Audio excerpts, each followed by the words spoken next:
see if that works. Okay, welcome to the Awakend Pilgrim.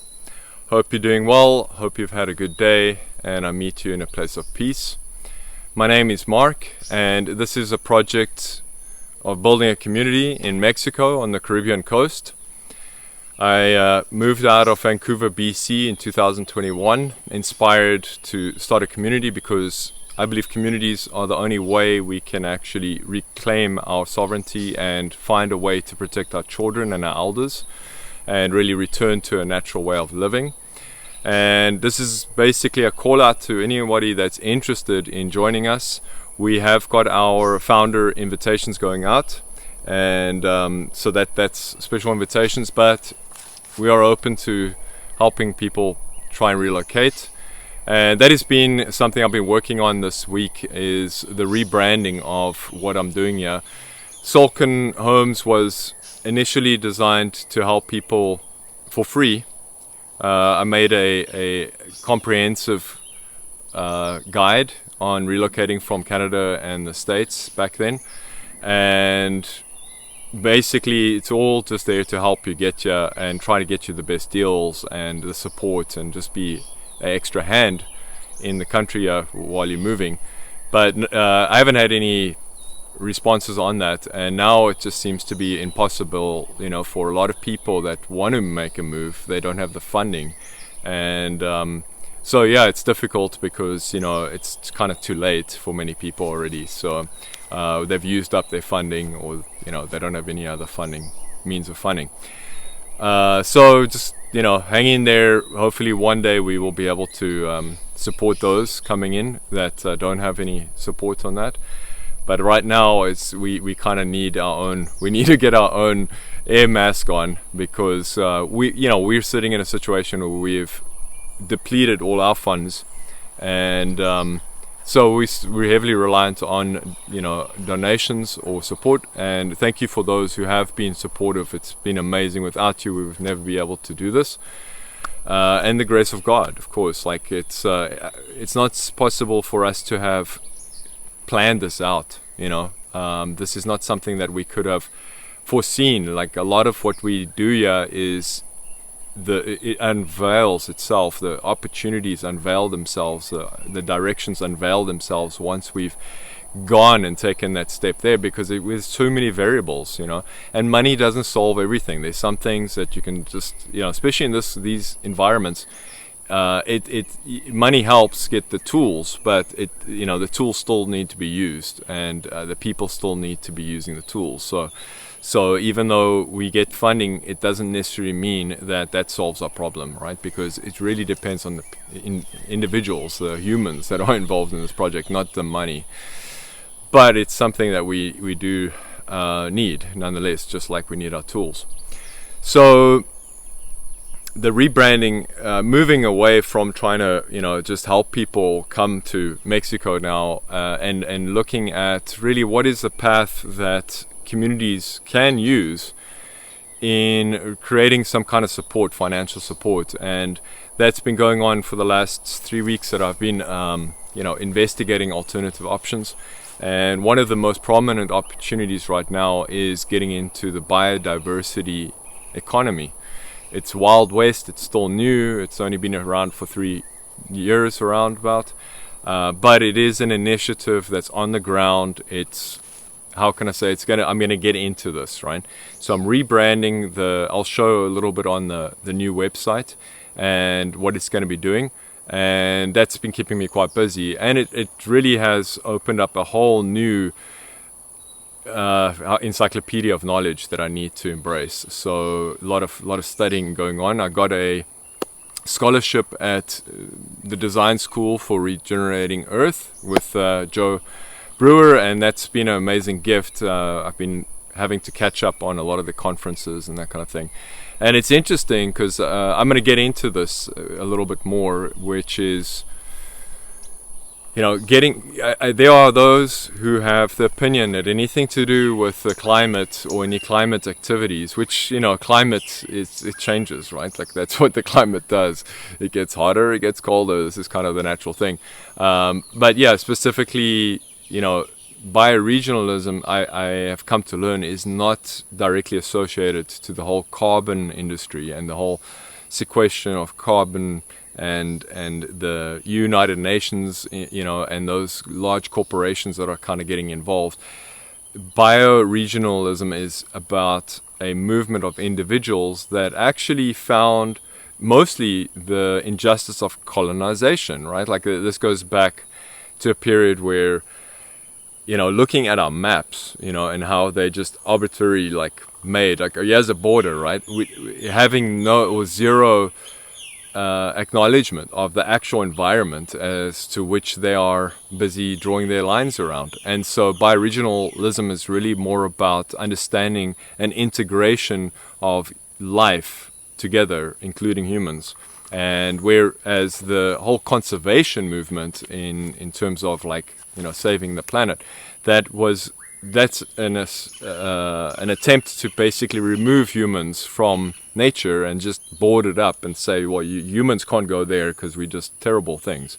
So that comes under those kind of ideologies. And it was surprising to me, because as I am now getting more involved with the bioregional movement and looking at nature and looking at the indigenous communities, it's always been grouped together with this carbon kind of movement and the whole Thomas Malthus, and there will be individuals that might see this and be blown away from what I'm saying here, that I'm getting involved with the bioregionalism, because I have experienced the opposite of being involved with the justification with industrialization.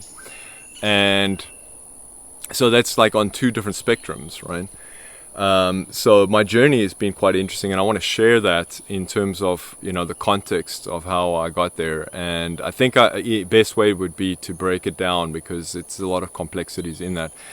But let me just say, I'm not one to advocate for nuclear power in the sense of these massive power stations. In fact, I'm not in agreement with the idea of centralized power stations or centralized energy, period. But there were cases where I understood the value of clean energy from nuclear power sources.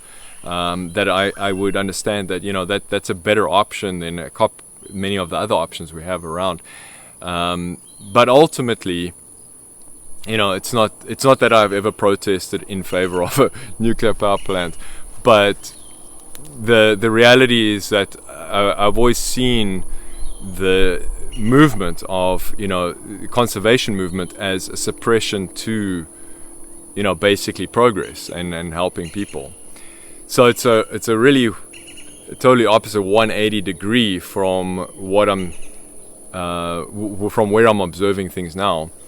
And it's really important to not make just justifications that are blasé and just generalize. And I do that. I think we all do that as a society. We're all guilty of justification to some degree on some topics, and so we don't look into things, right? We don't look into it because we really feel like we know it. I know that stuff. I don't really know any of that stuff, right? So, and what happens is then let's say good intentions get thrown out with the water, right? So it gets thrown out with the idea that there's some terrible instigators involved, and so because of that everybody else is bad.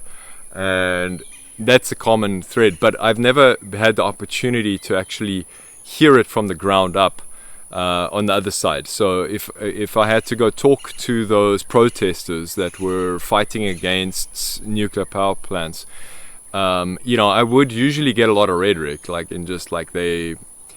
they're just pointing out how bad industrialization is, but they never really lived a life that was natural themselves, and I find that's where we are. We're in a trap at the moment, because a lot of the people that are promoting both sides, right? A lot of people are promoting the technocratic process of digitizing everything. It's a very Aristotelian kind of perspective of measuring everything and monitoring everything and trying to figure out how everything works.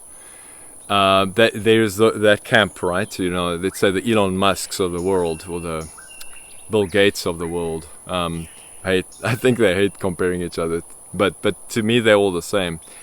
And so progress in society, and you know, this kind of thing, and going to the moon, and well, going to Mars. So these kind of this argument of like, you know, we are, as humans, we are meant to go out and explore, and that is true. But I think their reasoning behind that is totally incorrect, being that we don't just explore for the sake of exploring. Actually, we are forced to explore because we are seeking a better quality of life. And so it's not so much about, oh, we just, you know, we see something, we'd like to travel.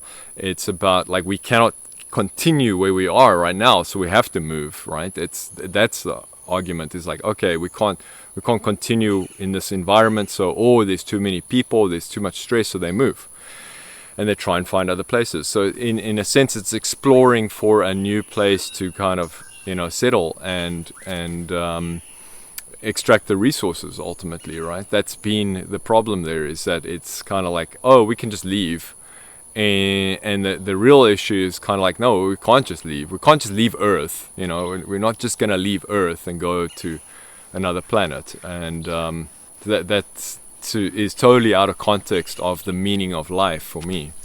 So I don't think we're ever going to leave Earth. I don't think we're ever going to make it into Mars successfully. I really don't. I've looked into this quite a bit, and as much as it might be a thing of idea and possibility, I don't think it's ever going to happen in the history of mankind, and I've got my reasoning for that. But on the same note, like, yeah, if it continues like this on Earth, then, you know, where are we going to end up? Because it does look like things are going to get catastrophically terrible. And food is going to be difficult, and so on. And what is the solution, right, to this? What is the solution? And ultimately, it's coming back to reality, right? Really coming back to reality. And that means denying all those abstractions like maps. You know, it's not a limitation, right? Like, you know, someone draws a line and makes a law. It doesn't mean that law is actually a universal law, or that law is actually by God's law. It's just a man-made thing. It's a legal aspect. It's not really something that's factual, objective, and real. And you're not doing anything wrong if you are pushing against those kind of man-made rules, right? They're just rules. They're just cultural rules, really, and it's just an agreement amongst people to maintain a certain status. But when they lose that ability, when they lose the ability to control, then, you know, they lose the ability to actually make justified reasoning on their rules, and their reasoning becomes self-interest, then basically it doesn't work for the best of the majority, or the majority won't find the benefit of it. And that's where we are. We're in a place where it's totally delusional through government structure, education.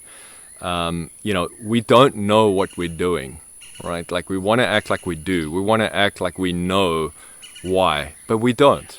We don't know why. We don't know why life exists. We don't. And we don't know how life has come to be. We don't. We can make all sorts of theories, but we don't have the answers. And if we continue to carry on like we do have the answers, we will get our heads chopped off. So because ultimately, you know, it takes a certain type of empathy and humanity to recognize that we are in the situation that we're in, and we don't know all the facts, right? And even if we do find some facts, it doesn't mean to say now all of a sudden we do know. To maintain that humility is very hard in a world that has got so many solutions.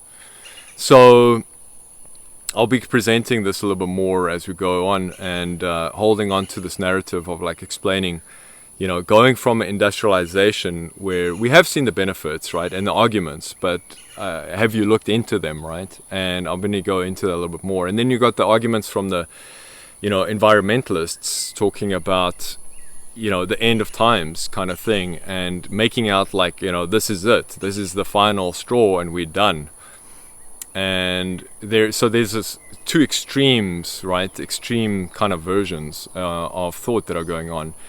And none of them are correct, in my opinion, right? None of them are correct. And all I can say is the only thing that will lead us into a place where we are able to actually thrive and find creativity and overcome these difficulties is by returning back to natural law. In other words, returning to a way of living that actually is meant to be lived in nature and with our Creator. So as intended, right? So that is the thing. And I'm sorry to break it, but I know life is something, we do have enjoyment in life. It's not that we shouldn't have enjoyment in life, but life is not about enjoyment only. Life is about life, and it's got all sorts of ups and downs. And our pursuit for pleasure and our pursuit for, having a good time the whole time has led us to a place where we don't have a good time. It's not happy. It's not fun. So, in the name of like progress to make things better, well, we haven't made things better. It's not working. And, I don't see any value for new individuals that are coming into the system out of school to save up for pension. Why? What's the point? They're not going to have... There's no guarantee that they will have a good quality of life in their old age, with any funding that they will have. So the whole thing is collapsing for reason. There's no value anymore in going to study and working like a slave when you're really not improving your quality of life, and you're still a slave, even though you're a slave with nice, gold handcuffs. So that's kind of the argument, really, is that there's nothing really of value that the system is offering right now for anybody that's coming into the system. And so, the pensioners right now, they don't have that they get told, okay, you got $50,000 saved in your account, and or sorry, how can I say? You got like let's say you got $500,000 saved in your account for your pension. They get told, okay, so you can withdraw so much per month and blah blah blah. You can live easily until you're like 100, right?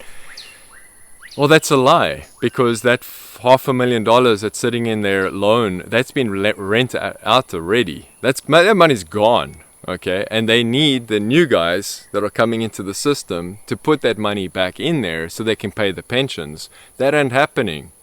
Somewhere along the line, people with their pensions right now are going to be looking and seeing, hey, I'm not getting what I need, and that's already happening through inflation. So, your pension now doesn't make any difference. Why would it make a difference in 20 years from now? The money in your pension is gone already. And they're just giving you the crumbs, really. They're giving you the little bit that they can. And they're printing to make it up. They have to just print. They're printing their way out of it, because ultimately that way you have to pay.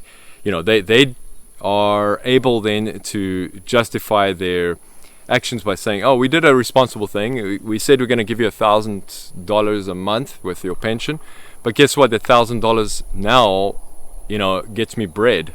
So, they're able to meet their requirements, but then they change the goalposts, right? Where it's, $1,000 20 years ago was a big difference from $1,000, in a year from now. So that number is irrelevant. The point is, there's no money in the account anyway. It's gone. And you're just living on, borrowed time at the moment until it hits, until actually there is a total cutoff. So think about that. Anyway, I'll show a little bit about the website, and thank you for your time and patience, and hopefully someone gets to see this. So.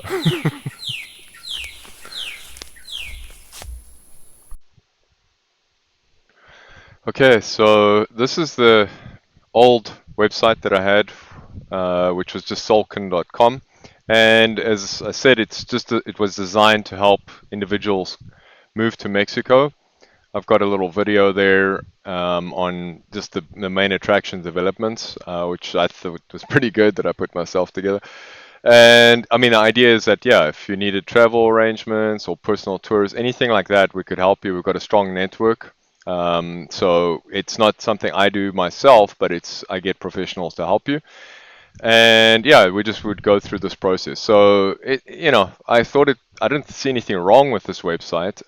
Here's the free download for your, it's a guide to prepare you, so that when you come, and I put a couple of months into that. So there's a lot of good quality stuff here. I probably have to update this one, but no one showed any interest. So yeah, so just moving on. And the idea of this website was to also help integrate individuals into communities, not just buy a home or something. So the focus was really on highlighting some of the communities. And so these are the communities that they've been around, but I think about half of them are gone now, so I have to check into it. Anyway, so that was the old website. Now the new one, I'm rebranding it to look. Basically, what we need to do is develop like a news room, a place where people can come for information about biodiversity in the area. And I mean, there's a lot of there's a lot of different biodiverse regions here, but obviously we want to focus on the entire peninsula. So yes, we're saying Yucatan, and the idea here would be that we would have lists of all the different projects taking place. And so there's three initiatives. It's basically the projects, and we're personally working on these projects at the moment: a learning center for the Mayans, the Mayan bee sanctuary, and a ecotouristic kind of environment. So we've got those initiatives developing. But there's lots around, and we're going to go and find more, and I'll be adding more. Yeah.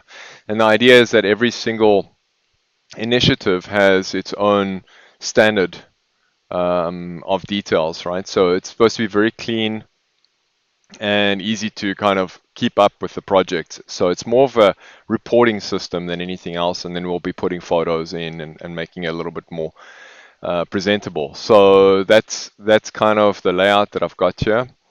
And then the idea is as well, individuals that come but they want to get involved with a biodiverse community, then we will be listing them down here.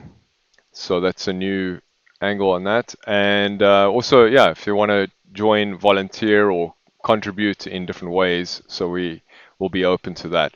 So that's the general kind of idea. It's totally different from the relocation service, but it's rather there to serve individuals that are looking to know more about the region and what is going on in terms of the biodiversity, what communities are involved, what projects are involved, and where are they, and so on.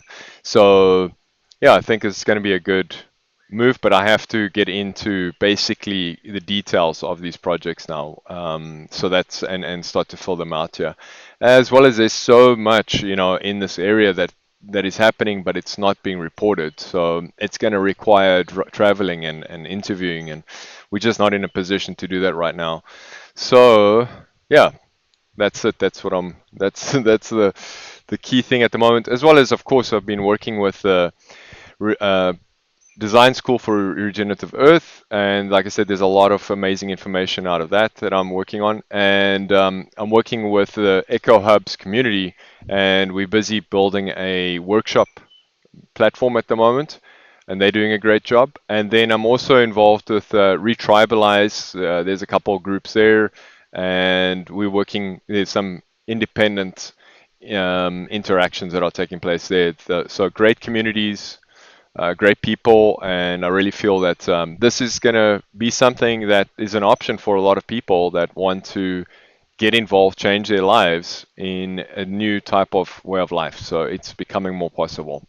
All right, thank you very much. Hope you have a wonderful day. And if you want to support or help, or if you want to learn more about your options and becoming an individual of power and decision and assertion, take a look at Richard's course. It's made a huge difference for me. I'm sure it will for you. Thank you.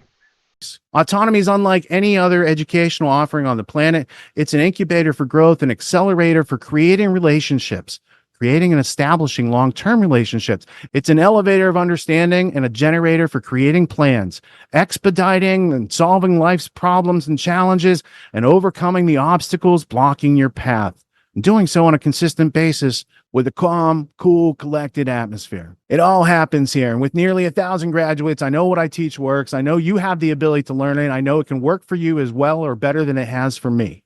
When I acquired these skills for myself, it was a struggle because I had never invested that much in my own self-education. However, I would never have earned a 200-fold return on my investment in the first 5 years of applying these skills in the marketplace. That was a game changer for me. This is truly $1 million education, and everything I teach is what I've used for my own growth and success over the past 3 decades. Sharing the opportunity to do so is likewise a game changer for those who are willing to know and willing to learn and show up for themselves in the game of life. And with all that being said, I invite you to engage in finding out for yourself in the Autonomy Primer course. I'll see you on the other side.